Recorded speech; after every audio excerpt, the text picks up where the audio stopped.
চুল দাড়ি রিগ্রো করার জন্য ডার্মারোল একটা চমৎকার মাধ্যম, কিন্তু অনেকে অনেক দিন ধরে এটা ইউজ করার পরও কোনো রেজাল্ট পান না। তো প্রথম কারণটা হতে পারে ঠিকমতো যদি এটার ব্যবহার বিধি আপনারা না জানেন। তো এটা দেখার জন্য আই বাটনে একটা ভিডিও লিঙ্ক আছে, আপনারা চাইলে দেখে নিতে পারেন যে কিভাবে এটা ড্রাইভ করবেন বা রোল করবেন।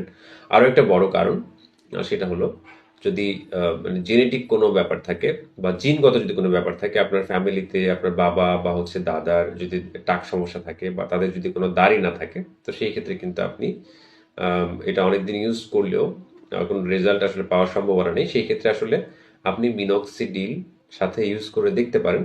অনেক ক্ষেত্রে মিনক্সিডিল ইউজ করার পরবর্তী সময়ে দাড়ি বা হচ্ছে চুল ওই জায়গাতে গজায়, কিন্তু মিনক্সিডিলের একটা সাইড এফেক্ট হচ্ছে, এটা আপনি পর্যায়ক্রমে অনেক লম্বা সময় ব্যবহার করতে হবে। তো ওইটার সাজেশন আমি আপনাদেরকে দিচ্ছি না। যদি জেনেটিক কোনো কারণে হয়ে থাকে, তো সেই ক্ষেত্রে কিন্তু খুব ভালো একটা রেজাল্ট আপনি পাবেন না, অনেক দিন ইউজ করার পরও ভালো কোনো রেজাল্ট পাবেন না।